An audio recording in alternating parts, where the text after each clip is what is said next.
Data that are discussed in this video are taken from annual report, presentation, and call transcript available on NSE and BSE website. Investments are subject to market risks. Read all scheme-related documents carefully before investing. Welcome to RGX research beginner investor series.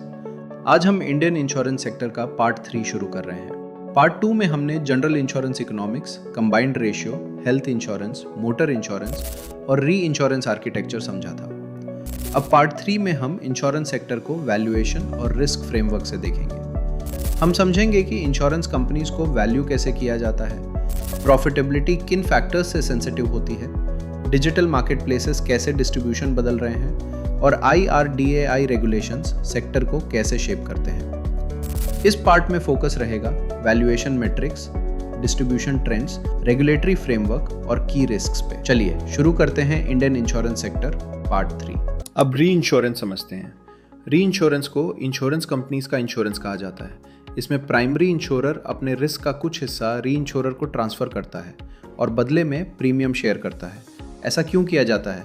ताकि insurer बड़ी policies right कर सके, catastrophic losses जैसे natural disaster से protect हो सके और earnings volatility reduce कर सके।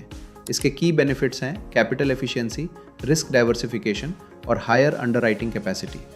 री इंश्योरेंस 2 टाइप्स का होता है, प्रोपोर्शनल री इंश्योरेंस जहाँ रिस्क और प्रीमियम प्रोपोर्शनेटली शेयर होते हैं, और नॉन प्रोपोर्शनल री इंश्योरेंस जहाँ एक्सेस लॉस कवर तभी ट्रिगर होता है जब क्लेम्स एक फिक्स्ड थ्रेशोल्ड से ऊपर जाते हैं। इंडिया में GIC री डोमेस्टिक सपोर्ट देता है, जबकि इंटरनेशनल री इंश्योरर्स कॉम्प्लेक्स और एक्सट्रीम रिस्क्स के लिए कैपेसिटी प्रोवाइड करते हैं। अब जनरल इंश्योरेंस वैल्यूएशन मैट्रिक्स समझते हैं। जनरल इंश्योरेंस कंपनीज को वैल्यू करने के लिए सबसे कॉमन मैट्रिक है प्राइस टू अर्निंग्स यानी PE ratio. Quality insurance franchises generally 30 to 40 times PE तक ट्रेड कर सकती हैं। दूसरा मैट्रिक है प्राइस टू GWP। GWP यानी ग्रॉस रिटर्न प्रीमियम। ये प्रीमियम स्केल के कंपैरिजन में मार्केट वैल्यूएशन समझने में हेल्प करता है। तीसरा मैट्रिक है प्राइस टू फ्लोट। फ्लोट का मतलब है वो प्रीमियम मनी जो इंश्योरर क्लेम्स पे करने से पहले कुछ समय के लिए होल्ड करता है और इन्वेस्ट कर सकता है। स्लाइड के हिसाब से ICICI Lombard premium valuation command करती है अराउंड 30 to 40 टाइम्स PE। ये कंसिस्टेंट एग्जीक्यूशन, सुपीरियर रिटर्न्स और ग्रोथ विजिबिलिटी को रिफ्लेक्ट करता है। लेकिन वैल्यूएशन सिर्फ ग्रोथ से नहीं मिलती। जनरल इंश्योरेंस में valuation strongly combined ratio performance और ROE सस्टेनेबिलिटी से लिंक्ड होती है। इसलिए इन्वेस्टर को PE, price to GWP, price to float, combined ratio और ROE सभी को साथ में देखना चाहिए। अब प्रॉफिटेबिलिटी सेंसिटिविटी फैक्टर समझते हैं। जनरल इंश्योरेंस में प्रॉफिटेबिलिटी काफ़ी सेंसिटिव होती है, स्पेशली क्लेम्स एक्सपीरियंस के कारण। अगर क्लेम्स की फ्रीक्वेंसी बढ़ जाए यानी ज़्यादा लोग क्लेम करने लगें, या सिवियरिटी बढ़ जाए यानी क्लेम अमाउंट बड़ा हो जाए, तो अंडरराइटिंग मार्जिन्स जल्दी प्रेशर में आ सकते हैं। कैटास्ट्रॉफिक इवेंट्स जैसे फ्लड्स या अर्थक्वेक्स भी इंश्योरर्स के लिए बड़े लॉसेस क्रिएट कर सकते हैं। री इंश्योरेंस ऐसे इवेंट्स में पार्शियल प्रोटेक्शन देता है, लेकिन पूरा रिस्क एलिमिनेट नहीं करता।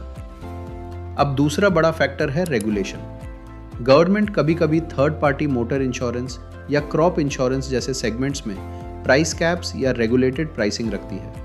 अगर क्लेम्स इन्फ्लेशन प्रीमियम इंक्रीज से ज़्यादा तेज़ बढ़ता है तो मार्जिन्स कंप्रेस हो सकते हैं। इसलिए जनरल इंश्योरेंस में प्रॉफिट सिर्फ प्रीमियम ग्रोथ से नहीं आता। रियल प्रॉफिटेबिलिटी, क्लेम्स कंट्रोल, री इंश्योरेंस प्रोटेक्शन, प्राइसिंग फ्लेक्सिबिलिटी और रेगुलेटरी एनवायरनमेंट से डिसाइड होती है। अब डिजिटल मार्केट प्लेस रेवोल्यूशन समझते हैं। इंश्योरेंस डिस्ट्रीब्यूशन में डिजिटल मार्केट प्लेस ने बड़ा बदलाव लाया है। पॉलिसी बाजार जैसे प्लेटफॉर्म्स ने इंश्योरेंस बाइंग को ज़्यादा ट्रांसपेरेंट और कंपैरिजन ड्रिवन बना दिया है। पहले कस्टमर को अलग अलग इंश्योरर के प्रोडक्ट्स कंपेयर करना मुश्किल होता था।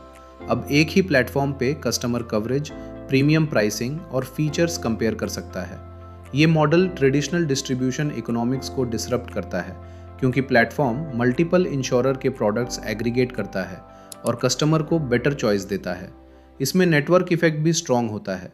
जैसे जैसे ज़्यादा कस्टमर्स प्लेटफॉर्म पे आते हैं, इंश्योरर्स को भी वहाँ प्रेजेंस रखना ज़रूरी हो जाता है, और जैसे जैसे ज़्यादा इंश्योरर्स पार्टिसिपेट करते हैं, कस्टमर्स के लिए प्रोडक्ट ऑप्शंस और वैल्यू इंप्रूव होती है।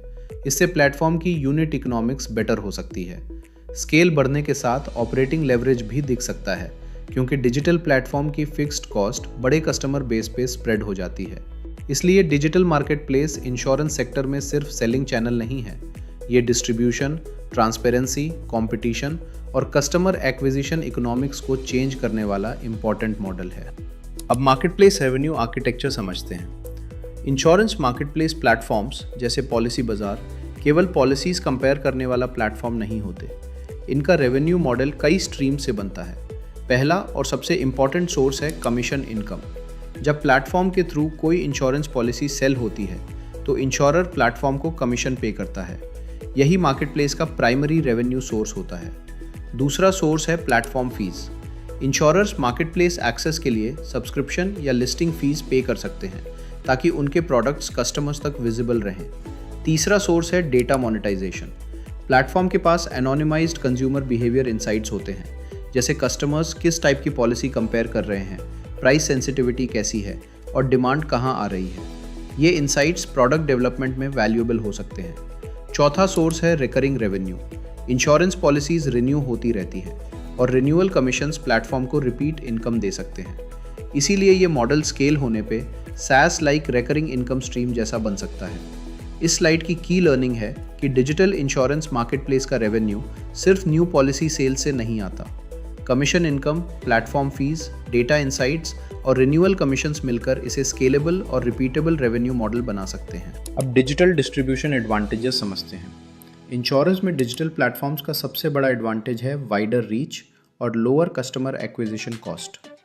ट्रेडिशनल चैनल्स में ब्रांचेज, एजेंट्स और फिजिकल इंफ्रास्ट्रक्चर की ज़रूरत होती है, लेकिन डिजिटल प्लेटफॉर्म्स स्मार्टफोन और ऑनलाइन चैनल्स के थ्रू डायरेक्ट कस्टमर एंगेजमेंट कर सकते हैं।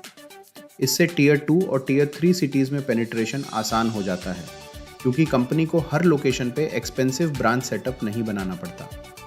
स्लाइड के हिसाब से online customer acquisition cost agency या बैंक एश्योरेंस चैनल्स के कंपैरिजन में 60 to 70% तक लोअर हो सकती है। ये यूनिट इकोनॉमिक्स को काफ़ी अट्रैक्टिव बनाता है। दूसरा बड़ा एडवांटेज है स्केलेबिलिटी। एक बार डिजिटल प्लेटफॉर्म बन जाए तो एडिशनल पॉलिसीज डिस्ट्रीब्यूट करने का मार्जिनल कॉस्ट बहुत लो होता है, यानी प्लेटफॉर्म ज़्यादा कस्टमर्स और ज़्यादा पॉलिसीज हैंडल कर सकता है बिना कॉस्ट उसी प्रोपोर्शन में बढ़ाए। इसी वजह से digital insurance platforms fast scale up या ब्लिट्ज स्केलिंग स्ट्रैटेजीज फॉलो कर सकते हैं। इस स्लाइड की लर्निंग है कि डिजिटल डिस्ट्रीब्यूशन इंश्योरेंस सेक्टर में रीच, कॉस्ट एफिशिएंसी और स्केलेबिलिटी तीनों को इम्प्रूव कर सकता है। अब बैंक एश्योरेंस चैनल वल्नरेबिलिटी समझते हैं।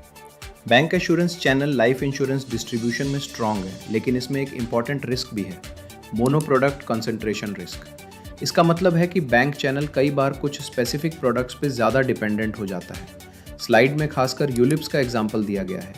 यूलिप्स बैंक चैनल्स के लिए अट्रैक्टिव होते हैं क्योंकि इनमें अपफ्रंट कमीशंस बेहतर हो सकते हैं, लेकिन प्रॉब्लम यह है कि हर कस्टमर के लिए यूलिप्स बेस्ट प्रोडक्ट नहीं होता। अगर प्रोडक्ट कस्टमर की नीड, रिस्क एपिटाइट या टाइम होराइजन से मैच नहीं करता तो कस्टमर आउटकम सब ऑप्टिमल हो सकता है। यही कॉन्सेंट्रेशन बैंक एश्योरेंस मॉडल के लिए स्ट्रेटेजिक वल्नरेबिलिटी क्रिएट करता है। अगर फ्यूचर में रेगुलेशंस यूलिप्स की अट्रैक्टिवनेस रिड्यूस कर दें या कस्टमर्स ज़्यादा अवेयर होकर हाई कमीशन प्रोडक्ट से बचने लगें तो बैंक एश्योरेंस इकोनॉमिक्स इम्पैक्ट हो सकती है। प्रोग्रेसिव इंश्योरर्स इसलिए बैंक चैनल्स में प्रोडक्ट ऑफरिंग्स डाइवर्सिफाई करने की कोशिश करते हैं, लेकिन इंसेंटिव स्ट्रक्चर्स अभी भी कई बार हाई कमीशन प्रोडक्ट्स को फेवर करते हैं। इस स्लाइड की लर्निंग है कि बैंक एश्योरेंस पावरफुल चैनल है, लेकिन इन्वेस्टर को प्रोडक्ट कॉन्सेंट्रेशन, कस्टमर सूटेबिलिटी और कमीशन इंसेंटिव्स ज़रूर एनालाइज करने चाहिए। अब ट्रेडिशनल एजेंसी प्रोडक्टिविटी समझते हैं। लाइफ इंश्योरेंस में एजेंसी चैनल अभी भी बहुत इंपॉर्टेंट है, स्पेशली LIC के लिए। स्लाइड के हिसाब से LIC का agent network around 1.3 million agents का है। ये unmatched agency force rural India और सेमी अर्बन मार्केट्स में स्ट्रॉन्ग पेनिट्रेशन देती है। दूसरा इंपॉर्टेंट नंबर है agent productivity. LIC agents average 15+ policies annually generate करते हैं। ये दिखाता है कि एजेंसी मॉडल में डीप कम्युनिटी रिलेशनशिप्स और लॉन्ग टर्म ब्रांड ट्रस्ट का बड़ा रोल होता है। डिजिटल चैनल्स कॉस्ट और स्पीड के हिसाब से ज़्यादा एफिशिएंट हो सकते हैं, लेकिन एजेंसी मॉडल का एडवांटेज है पर्सनल ट्रस्ट, लोकल रीच और customer hand holding. Specially insurance जैसे प्रोडक्ट में जहां कस्टमर को एक्सप्लेनेशन और कॉन्फिडेंस चाहिए, एजेंट नेटवर्क अभी भी रेलेवेंट रहता है। लेकिन एजेंसी इकोनॉमिक्स पे प्रेशर भी है। राइजिंग कंपनसेशन एक्सपेक्टेशंस और हाई मार्जिन डिजिटल ऑल्टरनेटिव्स की कंपटीशन से ट्रेडिशनल एजेंसी मॉडल को इम्प्रूव होना पड़ेगा। इस स्लाइड की लर्निंग है कि LIC का एजेंसी नेटवर्क उसकी सबसे बड़ी डिस्ट्रीब्यूशन स्ट्रेंथ है, लेकिन लॉन्ग टर्म में प्रोडक्टिविटी, कॉस्ट एफिशिएंसी और डिजिटल कंपटीशन को मैनेज करना ज़रूरी होगा। अब इमर्जिंग डिस्ट्रीब्यूशन ट्रेंड समझते हैं।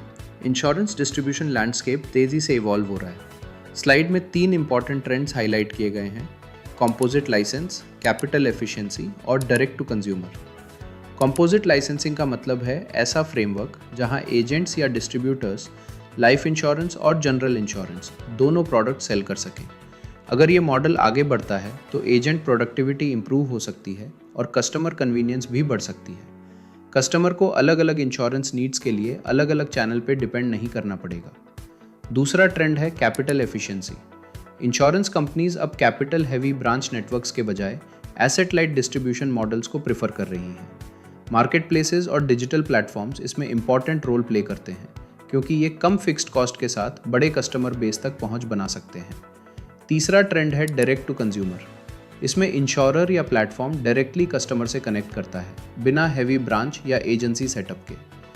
इस स्लाइड की लर्निंग है कि इंश्योरेंस डिस्ट्रीब्यूशन अब केवल एजेंट्स और ब्रांचेस तक लिमिटेड नहीं है। फ्यूचर में composite licensing, digital marketplaces और direct to consumer models distribution productivity और कॉस्ट एफिशिएंसी को काफ़ी इंप्रूव कर सकते हैं। अब IRDAI का रोल समझते हैं। IRDAI यानी insurance regulatory and development authority of India, ये इंडिया के इंश्योरेंस सेक्टर को रेगुलेट करता है। इसका डुअल मैंडेट है: पहला, पॉलिसी होल्डर्स के इंटरेस्ट्स प्रोटेक्ट करना, और दूसरा, इंश्योरेंस इंडस्ट्री की ग्रोथ को प्रमोट करना। IRDAI की स्थापना 1999 में हुई थी और तब से इसने इंश्योरेंस मार्केट को स्टेप बाय स्टेप लिबरलाइज किया है, लेकिन प्रूडेंशियल स्टैंडर्ड्स को भी मेंटेन रखा है।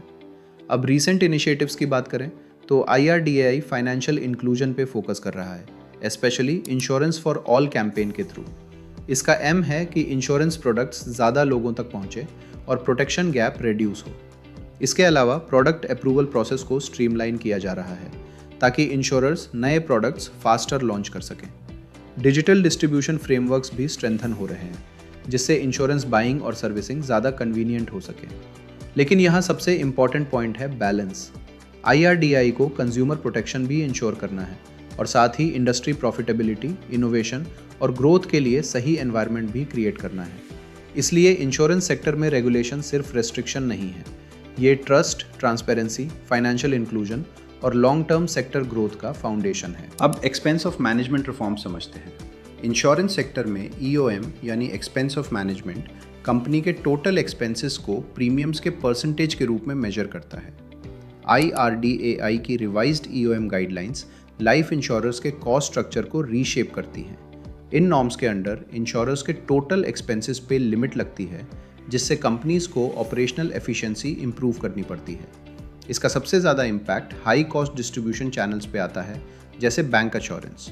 बैंक अश्योरेंस में commissions historically first year premiums का अराउंड 25 to 35% तक पहुंच सकते थे। अब इंश्योरर्स को अपना चैनल मिक्स ऑप्टिमाइज करना पड़ेगा। मतलब कंपनी को देखना होगा कि कितना बिजनेस बैंक चैनल से आ रहा है, कितना एजेंसी से और कितना डिजिटल चैनल से।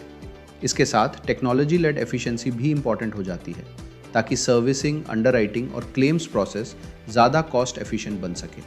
इंश्योरर्स को सस्टेनेबल कमीशन स्ट्रक्चर्स नेगोशिएट करने होंगे, ताकि ग्रोथ भी बनी रहे और मार्जिन्स भी प्रोटेक्ट हों।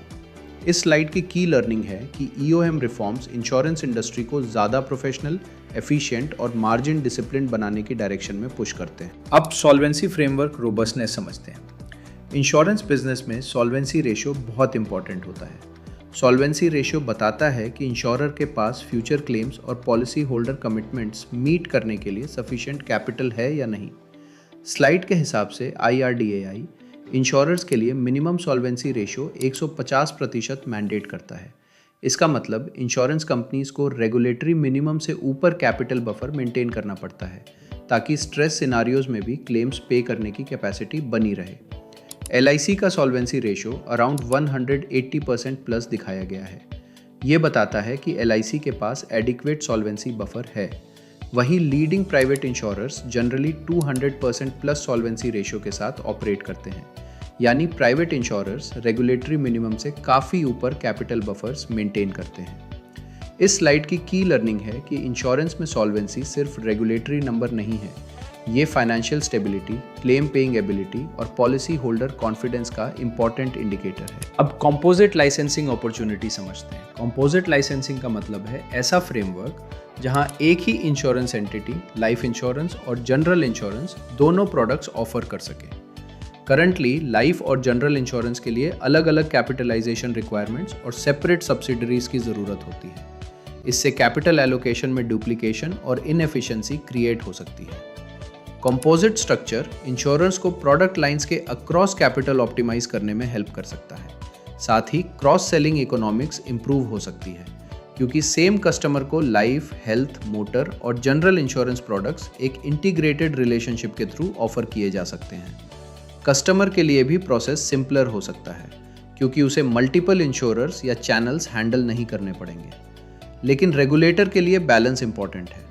एफिशिएंसी गेन्स के साथ पॉलिसी होल्डर फंड्स को रिंग फेंस करना ज़रूरी होगा, specially long duration life insurance obligations के केस में। इस स्लाइड की लर्निंग है कि कंपोजिट लाइसेंसिंग इंश्योरेंस सेक्टर में कैपिटल एफिशिएंसी, क्रॉस सेलिंग और कस्टमर कन्वीनियंस इंप्रूव कर सकता है, लेकिन स्ट्रॉन्ग रेगुलेटरी सेफगार्ड्स भी ज़रूरी रहेंगे। अब की रेगुलेटरी रिस्क फैक्टर्स समझते हैं। इंश्योरेंस सेक्टर में रेगुलेशन ग्रोथ को सपोर्ट भी करता है, लेकिन कुछ रिस्क भी क्रिएट कर सकता है। पहला रिस्क है प्रोडक्ट इंटरवेंशन। अगर रेगुलेटर चार्जेस पे कैप्स लगा दे या प्रोडक्ट फीचर्स मैंडेटरी कर दे, तो इंश्योरर्स की प्रोडक्ट इनोवेशन और प्राइसिंग फ्लेक्सिबिलिटी लिमिटेड हो सकती है। दूसरा रिस्क है TP pricing control. Third party motor insurance premiums government set होते हैं। अगर क्लेम्स इन्फ्लेशन प्रीमियम हाइक से ज़्यादा तेज़ बढ़े तो मोटर इंश्योरेंस के मार्जिन प्रेशर में आ सकते हैं। तीसरा रिस्क है परसिस्टेंसी रिक्वायरमेंट्स। अगर मिनिमम परसिस्टेंसी स्टैंडर्ड्स ज़्यादा स्ट्रिक्ट हो जाते हैं तो इंश्योरर्स पे पॉलिसी लैप्सेस को मैनेज करने की लायबिलिटी बढ़ सकती है। इसलिए इंश्योरेंस कंपनीज को एनालाइज करते वक्त सिर्फ ग्रोथ और मार्केट शेयर नहीं देखना चाहिए। रेगुलेटरी चेंजेस, प्राइसिंग कंट्रोल्स और परसिस्टेंसी रूल्स भी लॉन्ग टर्म प्रॉफिटेबिलिटी को डायरेक्टली इम्पैक्ट कर सकते हैं। अब लाइफ इंश्योरेंस वैल्यूएशन मेथडोलॉजी समझते हैं। लाइफ इंश्योरेंस कंपनीज को usually price to embedded value यानी P/EV मल्टीपल से वैल्यू किया जाता है। P/EV कंपनी की मार्केट कैपिटलाइजेशन को उसके एम्बेडेड वैल्यू से कंपेयर करता है। एम्बेडेड वैल्यू में इन फोर्स बिजनेस की वैल्यू और नेट वर्थ शामिल होती है। सिंपल वर्ड्स में एम्बेडेड वैल्यू एग्जिस्टिंग पॉलिसी से आने वाले फ्यूचर प्रॉफिट्स की प्रेजेंट वैल्यू को रिप्रेजेंट करता है। इसलिए लाइफ इंश्योरेंस में P/EV नॉर्मल PE रेशियो से ज़्यादा रेलेवेंट माना जाता है। अब की पॉइंट ये है कि P/EV मल्टीपल का स्ट्रॉन्ग कोरिलेशन ROEV से होता है। अगर कोई franchise consistently 18% plus ROEV generate कर रही है तो वो generally 2.0 times to 2.5 times P/EV command कर सकती है। वही सब 15% रिटर्न्स वाली कंपनीज एम्बेडेड वैल्यू के कंपैरिजन में डिस्काउंट पे ट्रेड कर सकती हैं। इसके अलावा VNB मार्जिन ट्रेजेक्ट्री और परसिस्टेंसी ट्रेंड्स भी वैल्यूएशन मल्टीपल को इम्पैक्ट करते हैं। इसलिए लाइफ इंश्योरेंस वैल्यूएशन में सिर्फ साइज नहीं देखना है, ROEV, VNB मार्जिन्स, परसिस्टेंसी और एम्बेडेड वैल्यू क्वालिटी को साथ में समझना जरूरी है। अब पीयर वैल्यूएशन लैंडस्केप समझते हैं। लाइफ इंश्योरेंस कंपनीज की वैल्यूएशन में पीयर्स के बीच काफ़ी डिस्पर्जन दिखता है। स्लाइड के चार्ट में HDFC लाइफ का P/EV अराउंड 2.3 टाइम्स है। SBI life around 2.1 times P/EV पे है। ICICI Pru life around 1.8 times P/EV पे ट्रेड करती है। वहीं LIC का P/EV अराउंड 0.7 टाइम्स है। इससे क्लियर होता है कि मार्केट सभी लाइफ इंश्योरर्स को सेम वैल्यूएशन नहीं देता। Premium private insurers generally 1.8 times to 2.3 times P/EV range में ट्रेड करते हैं। इन वैल्यूएशंस को consistent execution, 18% plus ROEV, growth visibility और एक्सपैंडिंग VNB मार्जिन सपोर्ट करते हैं। दूसरी तरफ LIC का 0.7 times P/EV multiple significant discount दिखाता है। ये discount lower profitability, product mix challenges और गवर्नेंस कंसर्न्स की वजह से हो सकता है। लेकिन अगर management margin expansion initiative successfully execute करता है तो वैल्यूएशन गैप में री रेटिंग अपॉर्चुनिटी भी बन सकती है। इस स्लाइड की लर्निंग है कि लाइफ इंश्योरेंस वैल्यूएशन में सिर्फ ब्रांड या साइज नहीं देखना है। Execution quality, ROEV, VNB margin और ग्रोथ विजिबिलिटी ही प्रीमियम मल्टीपल डिसाइड करते हैं। अब ग्रोथ मल्टीपल कॉरलेशन मैट्रिक समझते हैं। इंश्योरेंस सेक्टर में valuation multiples strongly return profile से लिंक्ड होते हैं। अगर कोई इंश्योरर कंसिस्टेंटली 18% प्लस ROEV या ROE जनरेट कर रहा है तो मार्केट उसे प्रीमियम वैल्यूएशन दे सकता है। क्यों? क्योंकि high returns on incremental capital long term में कंपाउंडिंग वैल्यू क्रिएट करते हैं। यानी कंपनी जितना नया कैपिटल डिप्लॉय करती है उस पर अगर स्ट्रॉन्ग रिटर्न जनरेट होता है तो share holder value faster compound होती है। दूसरी तरफ जिन कंपनीज में स्ट्रक्चरल प्रॉफिटेबिलिटी कंस्ट्रेंट्स होते हैं वे डिस्काउंट पे ट्रेड कर सकती हैं, चाहे उनका मार्केट शेयर बड़ा ही क्यों ना हो। इसलिए सिर्फ साइज या ब्रांड देखकर वैल्यूएशन डिसाइड नहीं करनी चाहिए। मैट्रिक्स का मेन पॉइंट ये है कि कभी कभी इंप्रूविंग फंडामेंटल्स मार्केट मल्टीपल्स में इमीडिएटली रिफ्लेक्ट नहीं होते। ऐसे केसेस में पोटेंशियल मिसप्राइसिंग अपॉर्चुनिटी बन सकती है। इसलिए इंश्योरेंस वैल्यूएशन में growth, ROEV, ROE, profitability constraints और वैल्यूएशन मल्टीपल सभी को साथ में एनालाइज करना जरूरी है। अब वैल्यूएशन सेंसिटिविटी एनालिसिस समझते हैं। इंश्योरेंस वैल्यूएशन कुछ की ड्राइवर्स के लिए बहुत सेंसिटिव होती है। लाइफ इंश्योरेंस में पहला ड्राइवर है APE ग्रोथ। स्लाइड के हिसाब से 10% top line growth operating leverage के कारण EV को अराउंड 12 to 15% तक एक्सपैंड कर सकती है। दूसरा ड्राइवर है VNB मार्जिन। अगर VNB मार्जिन में 100 बेसिस पॉइंट्स इंप्रूवमेंट आता है तो EV में अराउंड 8 to 10% एक्रीशन हो सकता है। तीसरा ड्राइवर है परसिस्टेंसी। परसिस्टेंसी में 2% इंप्रूवमेंट एम्बेडेड वैल्यू में अराउंड 3 to 5% ऐड कर सकता है। अब जनरल इंश्योरेंस ड्राइवर्स देखें। कंबाइंड रेशियो में 100 बेसिस पॉइंट्स इंप्रूवमेंट ROE को अराउंड 200 to 250 बेसिस पॉइंट्स तक लिफ्ट कर सकता है। वहीं अनएक्सपेक्टेड 3% क्लेम्स इन्फ्लेशन मार्जिन्स को अराउंड 150 to 200 बेसिस पॉइंट्स तक इरोड कर सकती है। प्रीमियम ग्रोथ भी इंपॉर्टेंट है क्योंकि स्केलेबिलिटी के कारण वॉल्यूम ग्रोथ से प्रॉफिट ग्रोथ डिसप्रोपोर्शनेट हो सकती है। इस स्लाइड की लर्निंग है कि इंश्योरेंस वैल्यूएशन में स्मॉल चेंजेस भी बड़ा इंपैक्ट डाल सकते हैं। इसलिए APE growth, VNB margin, persistency, combined ratio और क्लेम्स इन्फ्लेशन को क्लोजली ट्रैक करना जरूरी है। अब स्ट्रैटेजिक इन्वेस्टमेंट अपॉर्चुनिटीज समझते हैं। इंश्योरेंस सेक्टर में इन्वेस्टमेंट अपॉर्चुनिटी एक सिंगल थीम से नहीं आती, बल्कि अलग अलग सेगमेंट्स में अलग ड्राइवर्स काम करते हैं। लाइफ इंश्योरेंस में बड़ा थीम है प्रोटेक्शन और एन्यूटी शिफ्ट। प्रोडक्ट मिक्स अब हायर मार्जिन प्रोटेक्शन प्रोडक्ट्स और राइजिंग एन्यूटी डिमांड की तरफ मूव हो रहा है।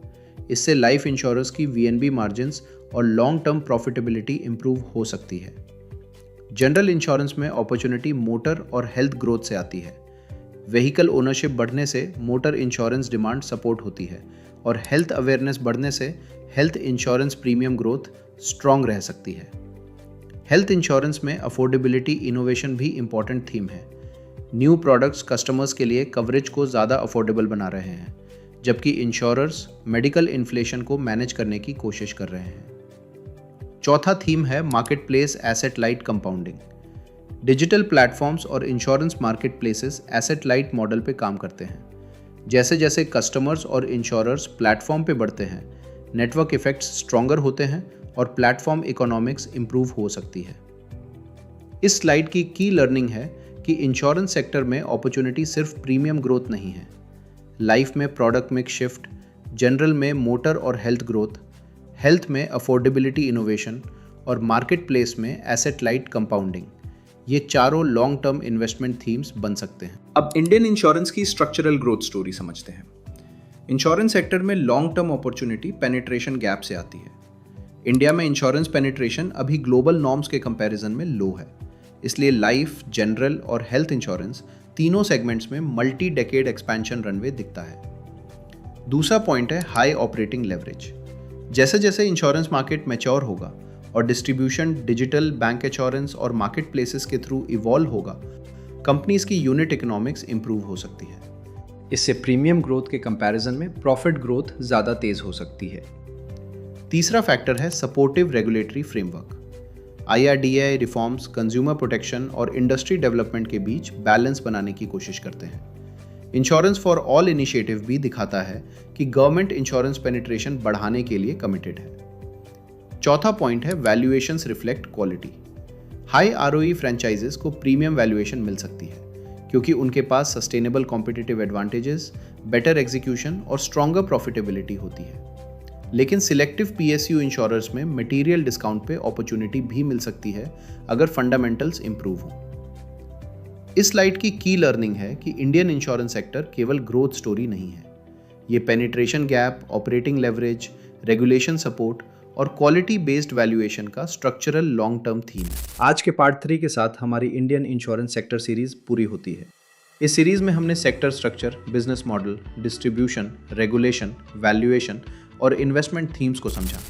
मेन लर्निंग यही है कि इंश्योरेंस सेक्टर में ग्रोथ बड़ी है, लेकिन real quality claims control, underwriting discipline, persistency, solvency और कैपिटल एफिशिएंसी से पता चलती है। अगर सीरीज यूजफुल लगी हो तो लाइक करें, शेयर करें और चैनल को सब्सक्राइब जरूर करें। कमेंट में बताएं नेक्स्ट सेक्टर कौन सा होना चाहिए। मिलते हैं नेक्स्ट सेक्टर में।